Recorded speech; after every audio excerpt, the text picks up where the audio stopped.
Bismillahirrahmanirrahim. Kita lanjutkan poin keempat. Yang keempat, haddur riddah. Ini hukuman murtad. Ajma'al muslimuna, ijma'lah oleh kaum muslimin ala anna rajula idzartadda. Kepada bahwa sungguh laki-laki apabila murtad ya. Wa asarra 'alal kufri dan tetap ia di atas kekafiran. Walam yarji' ilal islami ba'dal istitabati dan tidak kembali ia kepada Islam sesudah diminta taubat. Annahu yuqtalu. Wa sungguhnya si muslim tadi itu dibunuh akan dia. Kenapa? Lima ja'a fil hadis karena ma yang telah datangnya dalam hadis yaitu al mufariqu lidini orang yang meninggalkan bagi agamanya. Jadi hadis di atas ini menunjukkan orang murtad. Walaupun di sini tentunya panjang lebar ya. Ada ulama yang menyatakan dia meninggalkan agama kemudian dia merusak agama itu saja. Jadi membocorkan rahasia negara segala macam ya. Mungkin apalagi ulama-ulama modern sekarang kalau dia murtad sendiri tanpa mengganggu orang lain itu masih diperselisihkan ya kan. Tapi kalau dia murtad membocorkan rahasia negara Islam segala macam itu disepakati. Tapi kalau di sini umum aja, siapapun yang murtad berarti halal darahnya. Tentunya yang menghukumnya penguasa. Nggak boleh setiap pribadi menghukum orang murtad, bahaya, kacau kan. Nah, ijma'lah oleh orang Islam kepada musuh laki-laki bila murtad ia dan tetap ia dalam kekafiran, tidak kembali ia kepada Islam sesudah diminta taubat, anahu yuktalu, bahwasanya laki-laki tadi dibunuh dia karena nama yang datangnya dalam hadis. Yaitu wal mufariqu lidini orang yang meninggalkan bagi agamanya. Walima rawahul Bukhari dan karena hadis yang meriwayatkan akannya dia oleh Imam Bukhari wa ashabus sunan dan oleh ashab-ashab sunan. An Ibni Abbas dari Ibni Abbas radhiyallahu anhu anna Rasulullah wa sungguh Rasulullah sallallahu alaihi wasallam qala Nabi pernah bersabda man baddala dinah faqtuluh. Orang siapa yang mengganti ia akan agamanya maka bunuh olehmu akan dia. Nah, ini berdasarkan hadis ini. Walaupun banyak juga mufakir Islami menantang. Ini kan hadis-hadis ahad. Masa satu hadis ahad katanya membatalkan banyak ayat Quran yang menyatakan la ikraha fiddin. Faman syaa falyu'min wa man syaa falyakfur kan? Dalam Al-Quran kelihatan kayak bebas gitu. Nggak ada paksaan dalam agama. Siapa yang mau beriman silakan. Nggak mau beriman juga silakan. Allah nggak mau memaksa hambanya. Allah nggak mau disembah dalam keadaan terpaksa. Tapi inilah hukum fikih nih.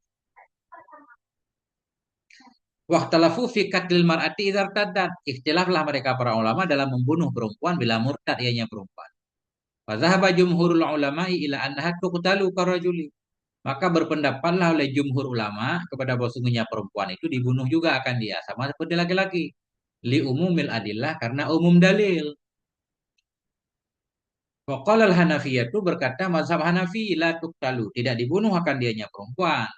Innama tuhbasu hanya saja dipenjara akan dianya perempuan hatta tuslima hingga Islam ya au tamuta fil habsi atau mati ia dalam tahanan dalam penjara. Wahtaju lidzalika berhujjah mereka untuk demikian, berhujjah mereka untuk demikian. Bima rawahu dengan hadis yang meriwayatkan akannya hadis oleh Imam Bukhari wa Muslim dan Imam Muslim wa ghairuhuma dan lain keduanya min nahyihi dari larangannya Nabi sallallahu alaihi wasallam angkat lin nisa. Nabi melarang dari membunuh para perempuan fil harbi dalam peperangan. Duna tafrikin bainal kafiratil asliyah wal murtadati. Ketiadaan membedakan antara kafir yang asli dan yang murtad. Ini hadis Nabi menyatakan dalam perang Nabi melarang membunuh perempuan. Kecuali perempuan itu tentara itu sendiri, beda lagi kan. Nah itu. Kemudian yang penting banget ini. Tarikus salah. Ini hukum orang yang meninggalkan sholat. Wa ajma'al muslimuna ala anna man taraka sholata jahidan biha. Sepakatlah oleh kaum muslimin kepada orang-orang yang meninggalkan ia akan sholat. Jahidan dalam keadaan ingkar dengannya sholat. Enggak sholat karena enggak percaya sholat wajib. Fakat kafara. Maka sungguh telah kafir ia. Waktu bira murtad. Dan dianggap akan dianya siman tadi. Akan orang itu akan orang murtad. Ingkar terhadap kewajiban sholat. Enggak mau sholat karena enggak percaya wajib. Murtad. Wa uqima alaihi haddur riddah dan ditegakkan kepadanya orang akan hukum murtad. Eh. Wa amma idza tarakaha kaslan adapun apabila meninggalkan ianya seseorang akannya salat karena malas. Dia percaya sholat wajib, cuma nggak sholat karena malas. Wa huwa ya'tarifu bi fardiyatiha. Padahal dia itu mengakui ya dengan kewajibannya sholat. Uh faqad ikhtalafu fi dzalik. Maka sungguh berselisihlah mereka para ulama pada demikian. Bagaimana hukum orang malas sholat? Fadhahabal jumhuru ila annahu yustatabu, maka berpendapatlah oleh jumhur, oleh mayoritas ulama kepada bahwa sungguhnya orang itu yustatabu, diminta taubat akan dia. Suruh dia taubat. Ayo, salat. Fa illam yatub qutila haddan la kufran. Maka jika tidak mau taubat dia niscaya dibunuh akan dia, disbahat. Dibunuh sebagai hukuman la kufran, bukan karena kekafiran. Harus dibunuh juga orang yang tidak mau salat. Ini kan ngeri ini. Nah, wa dhahabal Imamu Ahmadu, dan berpendapatlah oleh Imam Ahmad wa ba'dul Malikiyati, dan sebahagian ulama Maliki ila annahu yuqtalu kufran, kepada bahwa sungguhnya orang yang tidak mau salat karena malas itu dibunuh akan dia kufran, nisbah kafir, dianggap kafir juga. Nah, itu menurut mazhab Ahmad dan sebahagian Malikiyah. Wa qala al-Hanafiyah, itu berkatalah oleh mazhab Hanafi, yuhbasu, dipenjara akan dia, dipenjara akan dia hatta yusalliya au yamuta, hingga salat ya atau mati ya. Ya. Wa yu'azzaru fi habsihi bid-darbi wa ghairihi, dan ditakzir akan dia, ditakzir diberikan hukum khusus ya. Ditakzir akan dia dalam penjaranya dengan dipukul dan lainnya dipukul. Masya Allah, dicubit-cubit dalam penjara agar mau salat. Ini main kekerasan memang ya. Tapi insya Allah pelan-pelan dinasehatin mau lah. Orang nggak mungkin memilih mati kan. Wa qala Allah Ta'ala, berkata oleh Allah Subhanahu wa taala, wa aqimus shalah, dirikan olehmu akan salat, wala takunu minal musyrikin. Jangan adalah kamu itu dari orang musyrik. Maknanya kalau orang nggak mau salat itu musyrik. Ya. Qala Subhanahu wa taala, Allah berfirman, fa in tabu wa aqamus shalah.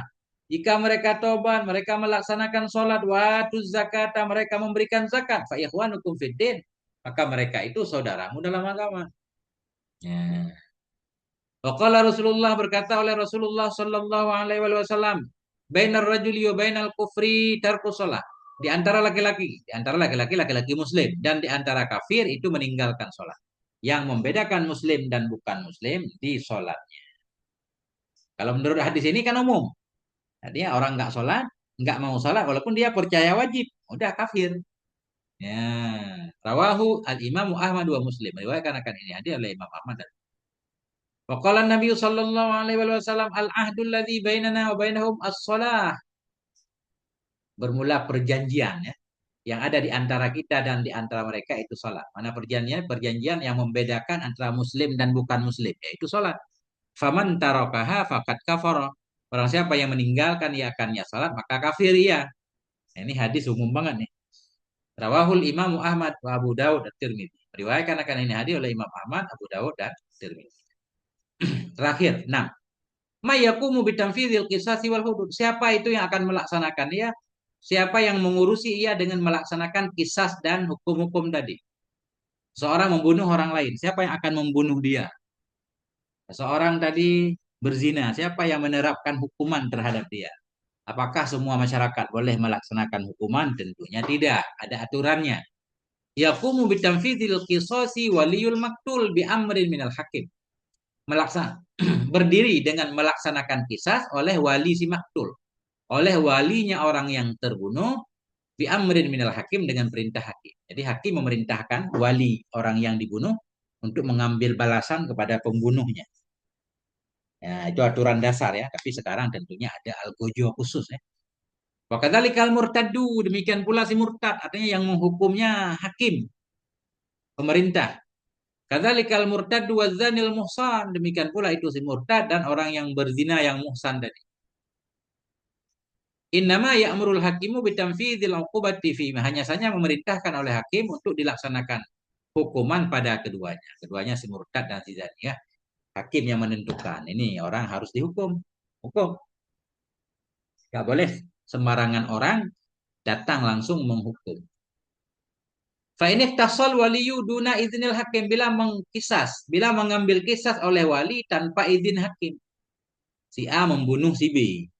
Datang ayah si B membunuh si A tanpa putusan hukum dari pengadilan. Nah, ini ngambil hakim sendiri.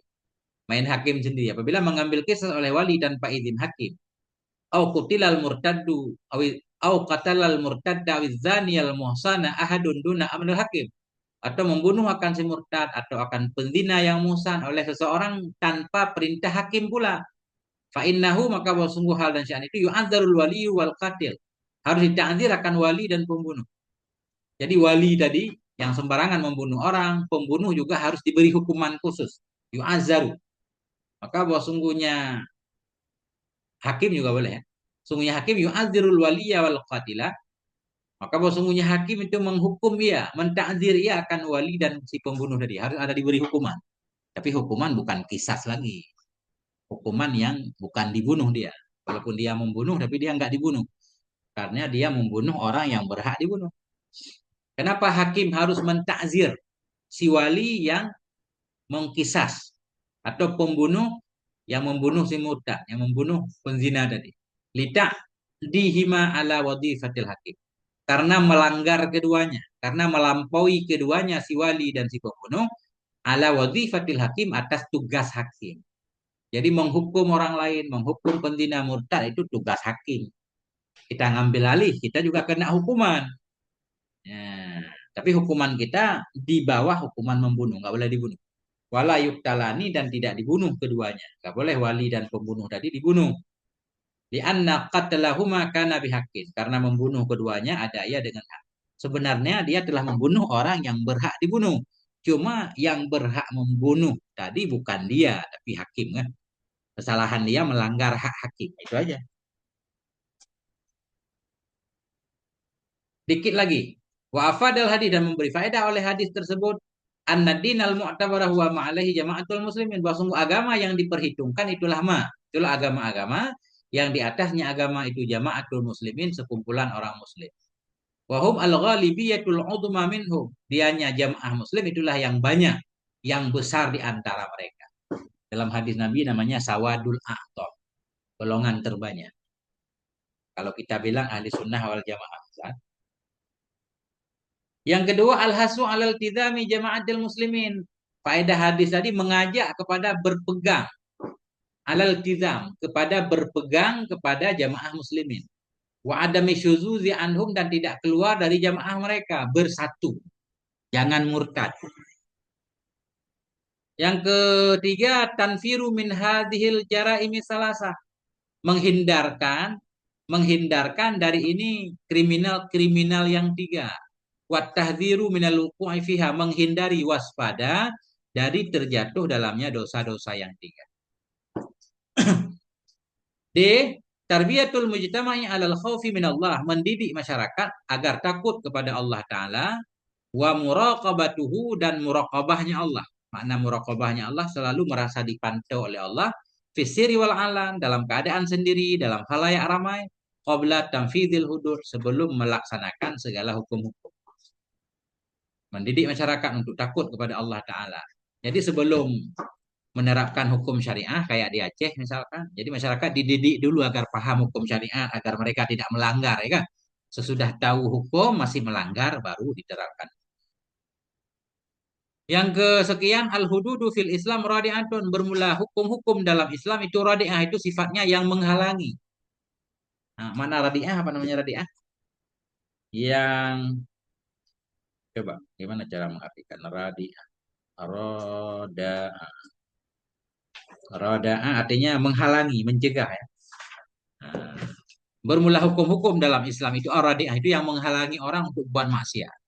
Yuksadu minhal wiqayatu wal himayatu. Dimaksud darinya hukum-hukum akan wiqayah, untuk menjaga, himayah juga menjaga.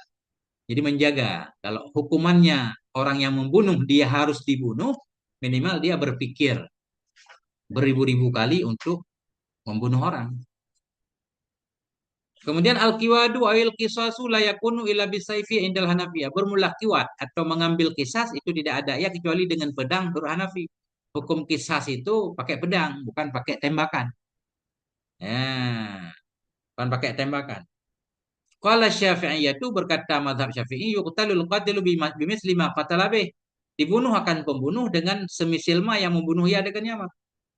Jadi pembunuh itu dihukum dengan alat yang dia membunuh orang. Kalau dia bunuh orang pakai kapak, nanti dihukum pakai kapak. Bunuh orang pakai tongkat, dia dibunuh pakai tongkat. Biar merasakan. Nah, ini menurut mazhab Syafi'i. Walil wali ayat adila ila saifi. Boleh bagi wali bahwa berpaling ya ke pedang. Aturan dasarnya seperti itu. Dia mukul orang pakai palu, dia harus dipukul pakai palu. Tapi kalau wali mau berpindah ke pedang, boleh. Nah, ini kan ngeri lagi kalau begini kan. Ya, Masya Allah. Nah, ini selesai nih. Udah mau maghrib. Wallahu a'lam bishawab marji wal ma'af. Subhanakallahumma bihamdik asyhadu an la ilaha illa anta astaghfiruka wa atubu ilaik. Sallallahu ala nabiyina Muhammad wa ala alihi. Walhamdulillahi rabbil alamin.